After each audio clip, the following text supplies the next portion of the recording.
This is amazing for the Rams. The Rams looked dominant from start to finish today in their second preseason game over the New Orleans Saints. We're going to be going over everything that went down and some updated roster position battles going on, all that and more on today's episode of Rams Digest. But first, welcome back everybody to another episode of Rams Digest. I'm your host, Joshua Finehirsh, and before we get into today's video, make sure to leave a like on this video right now for the Rams dominating the Saints 34-0 earlier today, and for them to go on a Super Bowl run during the 2026 NFL season. And make sure to share this video with a friend because it helps out the channel as well. But I do want to get your takes on this as well. What are your takeaways from the Rams' second preseason game? Leave your thoughts down below in the comments. And are there more roster spots up for grabs than we originally thought?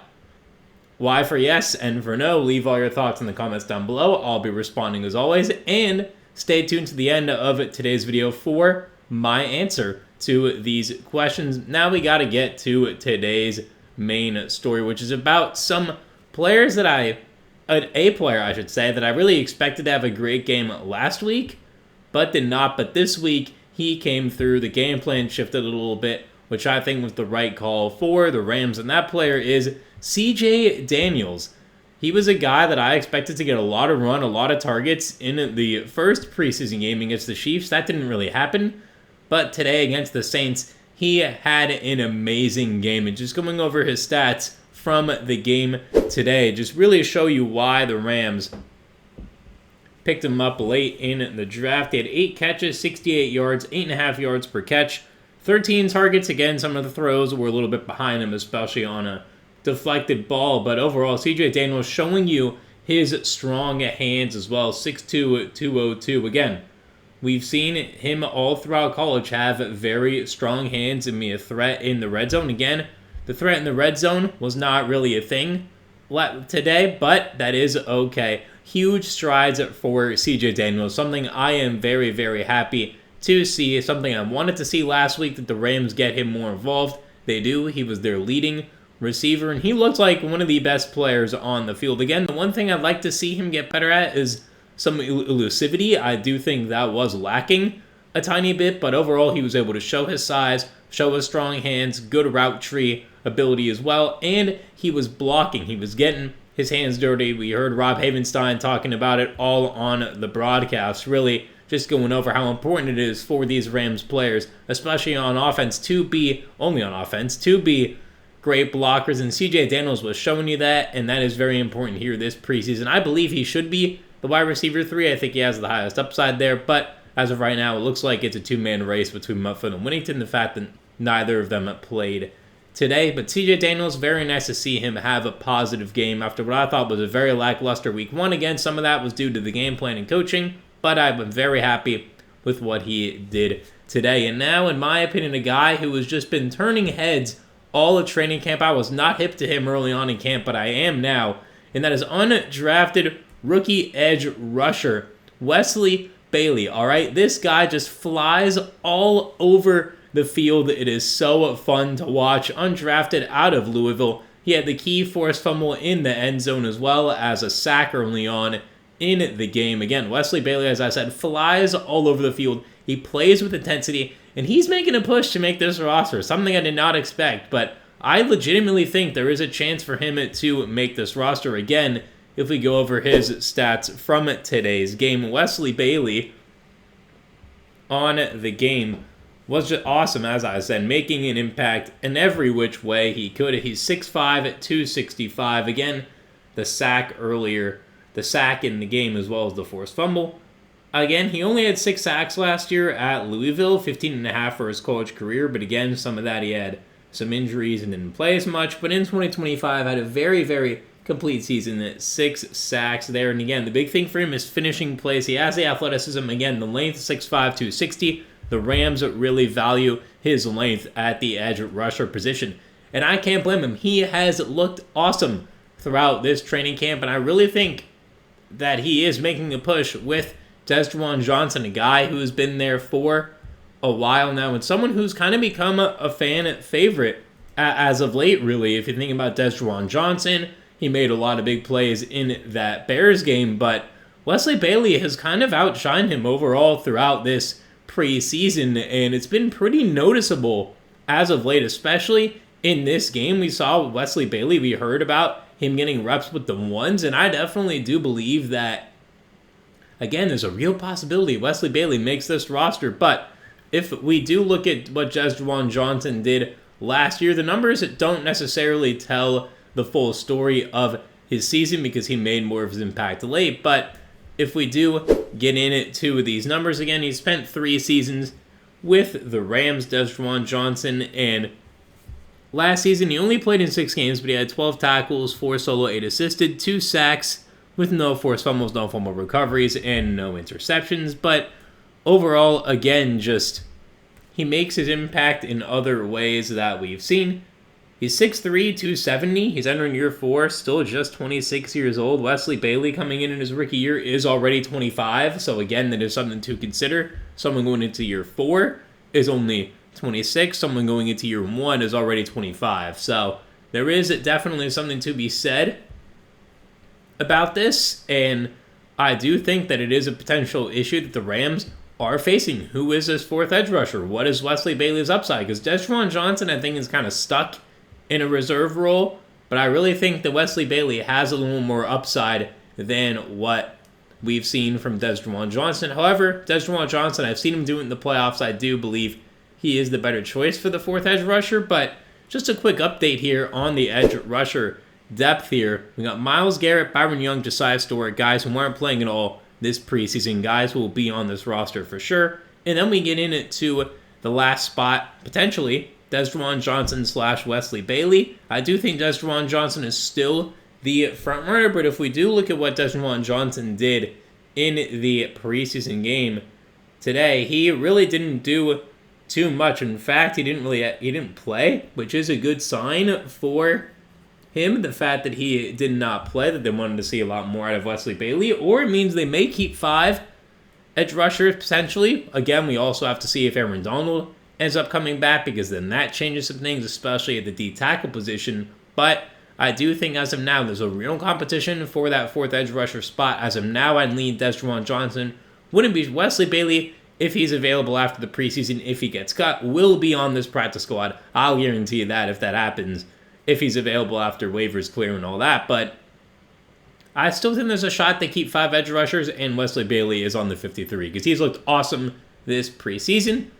But now, as you probably imagined, we got to get to another star on offense, and that was Stetson Bennett. I mean, Stetson Bennett was running in for 2 touchdowns, was making some good throws, also made some mistakes in there too. But if we look at what Stetson Bennett did throughout the game today, 19 for 31, okay completion percentage, 181 yards, only 5.8 yards per attempt. Again, I would like to see some deeper throws in this playbook, but his connection with CJ Daniels looked good, Brennan Presley as well. Again, Max Clare, not really a big part of the gameplay. Neither was Dean Connors, which I am a little bit more, I guess, surprised by the fact they didn't really get too much run, because he looked awesome. I wanted to see him get someone run, but Stetson Bennett looked awesome in that game, especially running the ball. And something I did a bit of research on too were his running stats at Georgia, because it wasn't something I took a big look at, but he had 10 rushing touchdowns as a senior in 2022. He's a guy that is a running threat in the red zone, and I think that is something to consider if you are the Rams and when you're deciding your backup quarterback, because Ty Simpson in Alabama did struggle with his rushing as a quarterback, but I do think that Stetson Bennett showed a lot more today, obviously played a lot more today than he did in week 1. I do think it's still a battle, although Ty Simpson didn't really have too much to show this week, but I do think Stetson Bennett played very well. And again, whoever is the backup, this is a very important note, does not have a game experience in the NFL regular season. Stetson Bennett has a lot of preseason experience. He's had some high highs in the preseason, but he has yet to step on an NFL field in the regular season. Ty Simpson, a rookie, has the higher upside than Stetson Bennett, but may not be ready right now. And speaking of that, going over what Ty Simpson did in this preseason game. Again, not too much, because the Rams already had a pretty big lead, so they were kind of more focused on running the ball than passing. But Ty Simpson, 8 for 12, 73 yards, 6.1 yards per carry. So, not yards per carry, yards per pass, excuse me. But overall, Ty Simpson looked fine. Nothing looked bad, but I certainly think that because they were up by so much by the time he came in, it was more so of a rushing focused game plan, which is totally okay. So I don't really blame Ty Simpson there. Not really too much to say about him. I still think they're neck and neck after what Ty Simpson did in the first preseason game. It might come down to the Charger game to see who gets this backup QB job. But now to our final position group to go over, and it is the cornerback room. The battle for CB5 is hot right now. We're going to start off with Cam Lampkin, who had a lot of big pass deflections today and some big tackles here in this game against the Saints. Going over what Cam Lampkin did in the game versus the Saints. He played pretty well. He had 6 tackles, 2 solo tackles, 2 passes defense. So again, he was all over the field in this game as well. And going over what Cam Lampkin did in college, he's 5'11", 174, so a bit of a smaller corner, which again does concern me if we are going to have him as our 5th corner. Went to Utah State, transferred to Washington State, only has 1 interception in his career, but 18 passes defense at the college level. Again, something to be concerned about is that height, but I do think, again, it's his 3rd season with the Rams as well as an undrafted free agent. He's been a practice squad guy for this team, so I do think that he has the edge as of right now on this CB5 battle just because he knows the defense a little bit better. He's been with Chris Shula all 3 years. He's been a defensive coordinator now as a Ram, so I do think he has an upper hand in this battle. But a guy who made a really nice play in the game today was A.Z. Hamilton, the undrafted rookie out of Fresno State. Made a very nice play on a diving interception early on in the game and really just turned the momentum to the Rams' favor. It was 3-0 at that point. It was a slow-moving game. Oh, interception, boom, here comes the momentum, and the Rams never stopped. I think that interception was the turning point of the game for the Rams to go on the run that they did and dominate the game as a whole. But if we go over what A.Z. Hamilton did throughout the game today, A.Z. Hamilton had 6 tackles, 4 solo, 1 pass defense, and an interception. He was absolutely awesome today as well in coverage. And something to note too, Hamilton in college did have some more interceptions as well. He's 5'11", 186, 23-year-old rookie. And if we do look at Cam Lampkin, he's 25 entering year 3. So again, pretty similar age-wise. But Hamilton has a season in college with 12 passes defensed, 2 picks, 2 forced fumbles. He had 4 picks as a senior, 2 as a sophomore with 8 passes defense. He's a guy that tracks the ball very well, and that is something we are seeing. And it's something that the Rams struggled with a little bit last year outside of Landman, was forcing turnovers, and A.Z. Hamilton is a guy at cornerback who can come in on a whim and potentially force a turnover. So he's a bit of a different play style than Cam Lampkin and slightly taller and heavier, which might play into his favor. But if we do go into the cornerback depth chart here as of right now, you got your 2 starters, Trent McDuffie, Jalen Watson, some premier offseason acquisitions. You now have Emmanuel Forbes sliding into a CB3 role where I love him at. Josh Wallace looks to be the 4th cornerback. And then at 5, you got Cam Lampkin / A.Z. Hamilton. Again, one of them's going to make it, one of them won't. They're not going to keep 6 corners on the roster. As of right now, I'd go Lampkin just because of the experience. But again, if A.Z. Hamilton keeps showing off of those ball skills because he's a bit taller and heavier, I do think he has a shot to make this roster. And this is also just amazing for the Rams because you are seeing your depth pieces, your end-of-bench depth pieces, even playing the Rams style of football. You can see what this culture does, and they're already in regular season form, these bench players, and it's very, very awesome to see that they're continuing the standards that the starters set. And now heading into what this means for some coaches. For Sean McVay, it's just great. It's great for him. I mean, the culture he's set is trickling down the organization in an awesome way, and it is just great to see. But he has some tough decisions looming on who's going to make this roster.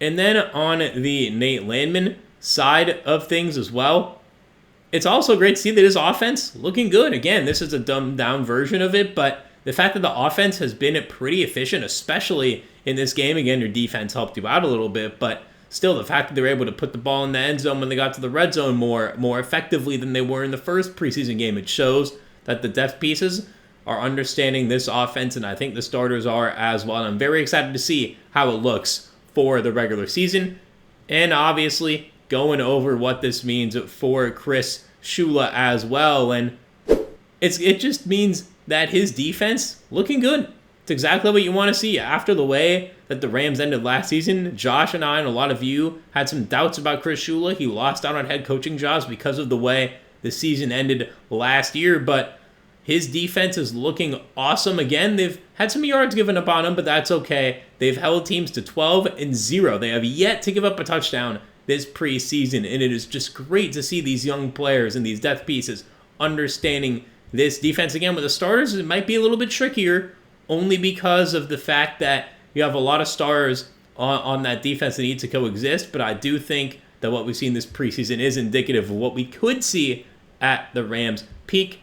But as you all know, it is time for me to give my answer to the question of the day. What are your takeaways from the Rams' second preseason game? Leave your thoughts in the comments. To me, the amount of depth they have, it's unreal. Brenda Song actually said it on the broadcast. I loved that part of the game when she was on, but she was talking about how much more depth we have this year, and I fully agree. It's not just the star acquisitions and the starters. The depth pieces look great. They look committed, and that is what we need to win the Super Bowl.